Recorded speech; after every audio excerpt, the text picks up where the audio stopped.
Hello, this is Mrs. Grizafi, and we are on 11.01 for geometry. So we are starting a new unit today. You may have noticed that we skipped unit 10 for now, but we will come back to it. It's just one that I thought might be a little easier to do with you guys in person. If we are able to see each other soon, then we will start that one. But if not, we'll do it after unit 11. So I want to start this one off by just reviewing your conversions. And we talked about this a little bit on one of those homeworks, that one with the Olympics one. I think it was Lindsey Vonn, and you had to do some conversions. And a lot of times on the Regents, they like to ask about conversions. So I know you guys have done them in the past in math and also a little bit in science, but I just want to make sure everybody's understanding everything okay. So number one says convert a speed of 45 miles per hour into feet per second. Okay, so we're given miles per hour, and we want to change miles into feet, and we want to change hours into seconds. So first thing I want to do is write this as a fraction. So 45 miles per hour, so divided by 1 hour, meaning I can go 45 miles in 1 hour. Now, the way I do it is I call it the picket fence method. If you do it separated and just multiply the two fractions together, or three, or however many fractions you have together, that's fine too. So now I'm thinking let's first work on the hours because that's probably easier. So I want to get hours to become seconds. Well, maybe I don't know how many seconds there are in an hour, but I do know how many minutes there are in an hour. I know there's 60 minutes in 1 hour. So from now on, after I write my first fraction, everything that comes after that should be equivalent from the top to the bottom. So I want the hours to cancel. So I want hours to come up to the top. So I say to myself, what do I know about hours? Well, I know there are 60 minutes in 1 hour. So these two red pieces of information are equal to each other. So they're a form of 1. So that's why we're allowed to multiply this all together. So that'll cancel out my hours. But I don't want minutes, I want seconds. So now I want minutes to go on the top so that they cancel. And how many seconds are there in a minute? Well, there's 60 seconds in 1 minute. So now my minutes cancel, leaving me with just seconds down there. So now I've got to seconds. I need to work on getting to feet. So when we're getting to feet, we want to first say how many feet are in a mile. So a lot of you guys already know that there's 5,280 feet in 1 mile. Is something you have memorized. But if you don't, I'm going to put up the reference sheet as well. And that's given to you on the top part of the reference sheet under conversions. Okay, so here I want miles to cancel. So miles is going to go in the bottom. So that's 1 mile equals 5,280 feet. So miles will cancel, leaving me with feet. At this point, we're going to just take everything in your numerator and multiply that together, and everything in your denominator and multiply that together. So we have 45 times 5,280 gives me 237,600, and everything's canceled except feet there. Over 1 times 60 times 60 times 1 gives me 3,600, and the only units I'm left with there are seconds. Now I want to type in my calculator, 237,600 divided by 3,600, and that gives me 66, which means I still have the same units right here, 66 feet per second.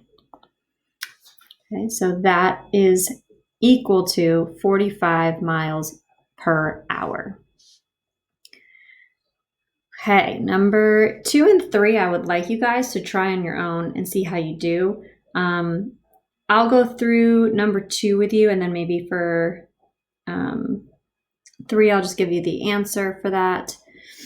I want to again remind you though, and I'll put this up online, that the reference sheet, and you can find the reference sheet online also if you just type Google Regents reference sheet.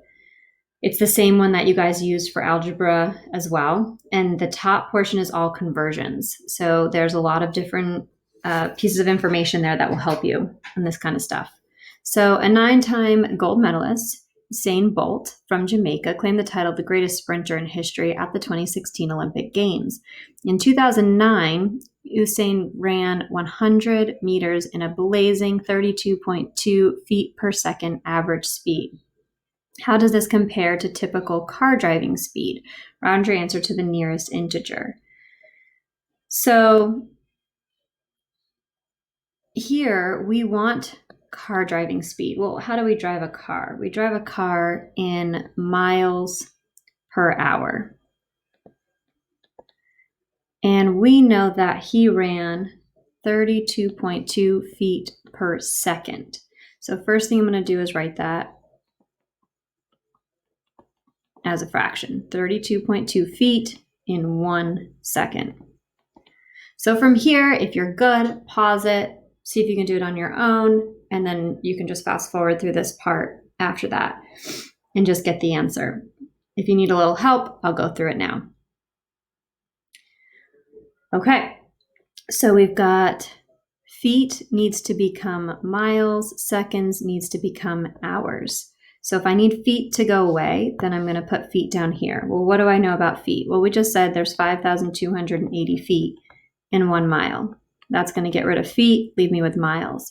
Now I need to get from seconds to hours. So I want seconds to go up here. I know how many seconds there are in a minute. So I'm going to do 60 seconds in 1 minute. And then I still don't want minutes though, because seconds cancels. So now I know how many minutes there are in an hour. There's 60 minutes in 1 hour. So then my minutes cancel. Now I'm going to multiply everything across the top, because the only thing that I'm left with up here is miles.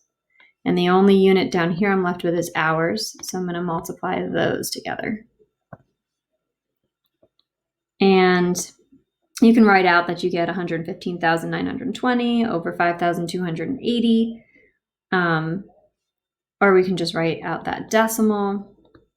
And it looks like 4 or 5 repeats, and that's miles per hour. And this says round to the nearest integer. So that would be 22 miles per hour. That's pretty crazy, right? So if he goes 32.2 feet per second, he's running about 22 miles per hour. Think about when you're in your car driving 22 miles per hour, if you could be running next to your car. Okay, and then number 3, this one is different types of units. We did the last 2 with feet and miles and time. Here, we're still doing time, but we've got, let's read it. A local factory has to add a liquid ingredient to make their product at a rate of 13 quarts every 5 minutes. How many gallons per hour do they need to add? So we want 13 quarts in 5 minutes to convert to gallons per hour. So go ahead, pause it. Again, you can use that reference sheet to do it. There's information on how many quarts are in a gallon on there. And if you don't have that memorized, and pause it, do it, and check your answer. Okay, so again, real quick here, you make sure your quarts should go on the bottom. We know there's 4 quarts in 1 gallon. And then I need minutes to cancel, and I want to get to hours. So I know there's 60 minutes in 1 hour.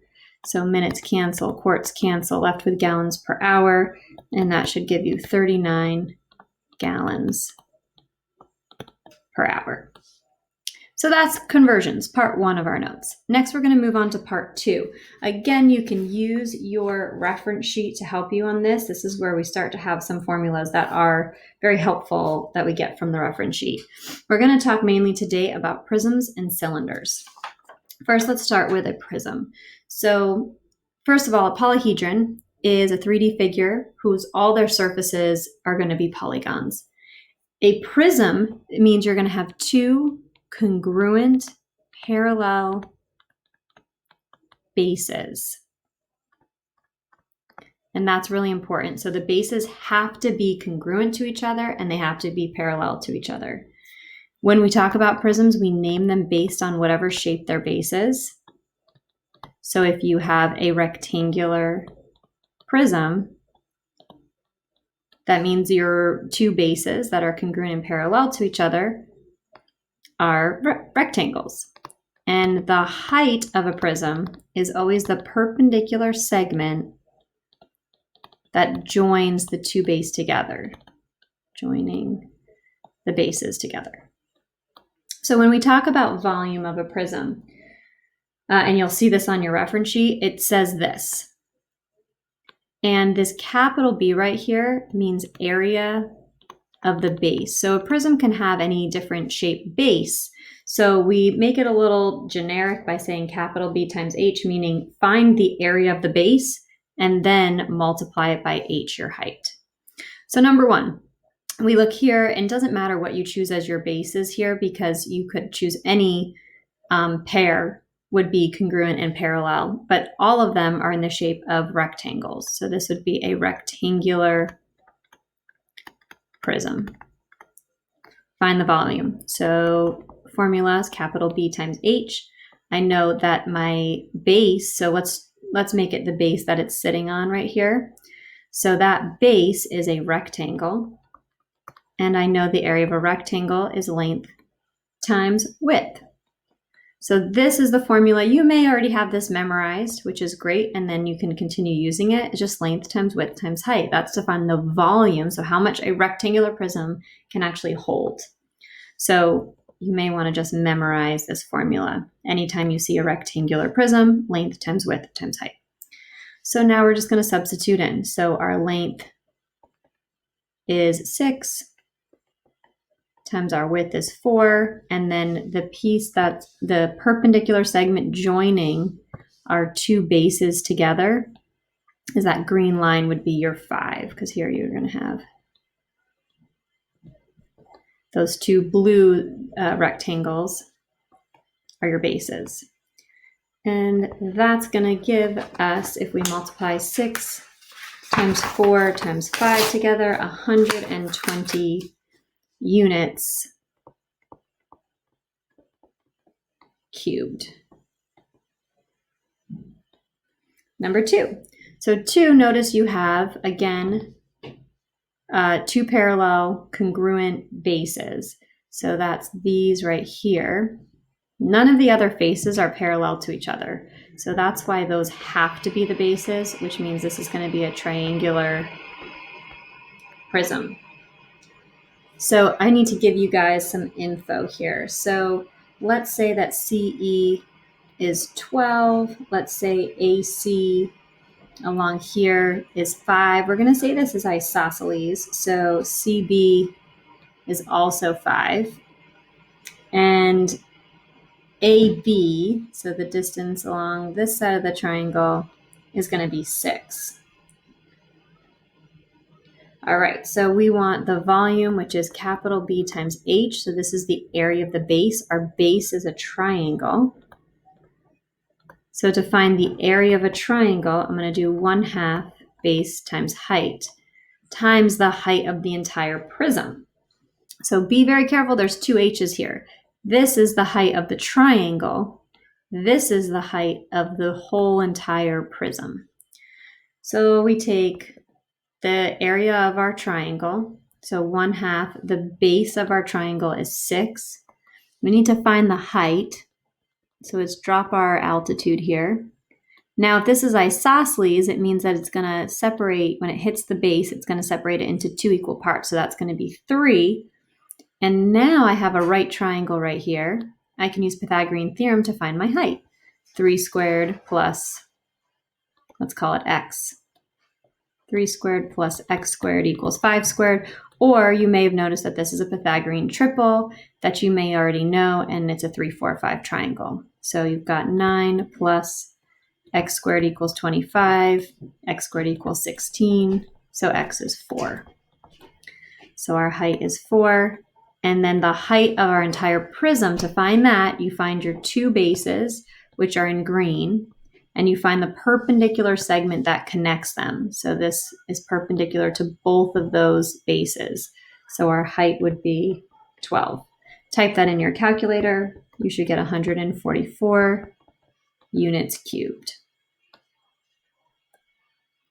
Next, we're going to talk about a right cylinder. And when I say right cylinder, it just means that it goes straight up and down as opposed to being slanted. So the two circles, so it also has two congruent parallel bases, and the bases are in the shape of a circle.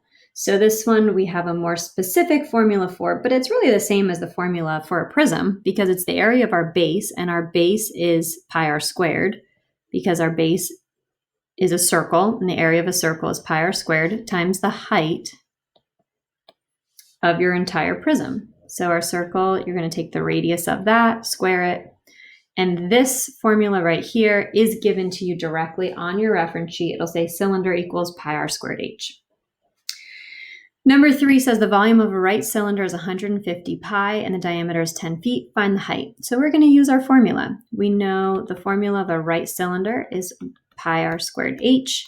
So we're going to sub in 150 pi in for the volume. The diameter is 10, but the diameter is the distance across the entire circle. So we divide that by 2 to get our radius, which is 5. And then we want to find the height of the entire prism. So now I have 150 pi equals 25. 5 squared is 25 pi h. Well, if I divide both sides by pi, that gets rid of that on both sides. Divide by 25 on both sides, and that will give us a height of 6 feet. So just a different way of asking the problem, but it could be done either way. I could have given you the height and the radius, or the height and the diameter, and then asked you to find the volume. And this last problem says Tracy has 2 empty cube-shaped containers with sides of 5 inches and one other one of 7 inches, shown below. She fills the smaller container completely with water, and then she takes that whole thing and she pours it into the bigger one.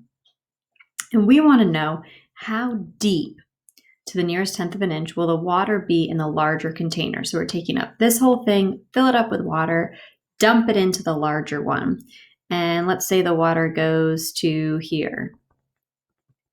Once we do that, we want to know what is the depth of this water? How high does it go in that larger container? So let's call that H. So let's let H equal the depth of the water in the large container. So first of all, we need to figure out how much water we have that we're going to be dumping in. So we need to find the volume of this small cube. So when we talk about volume, these are cubes. You could think of them as prisms because they have 2 congruent parallel bases. So the area of the base times the height. And in this case, again, it might be easier to just memorize for a cube, but the area of our base is a square, and the area of a square is s squared. And then you have the height, which is going to be the same exact thing, so another s. So the volume of a cube is always going to be s cubed. So if I want to find that volume of the small cube, I'm going to take 5 and cube it, which gives me 125. And that would be cubic inches. So I know that this bottom part, when I dump it in, it has to have a volume of 125 cubic inches. I'm not changing the amount of water. It's going to be whatever filled this is what's going to be at the bottom here. It's just going to have a different shape. It's going to be the same amount of water. So now I know that the volume is 125, but I need to know how high this is going to go. So again, if we look at this new shape that we have here, is going to be a rectangular prism. It's not going to be a cube anymore because the cube is if we go up 7 inches, and clearly we're not going to be dumping in that much water that it's going to completely fill the larger container. So we know the volume of a rectangular prism is length times width times height. So we know the volume that we need to have in there is 125 cubic inches. The length and the width are both going to be 7. So this one's going to be 7 over here. And then we're looking for the height, so how deep that water is going to be. So now we're going to solve. We get 49H divided by 49 on both sides.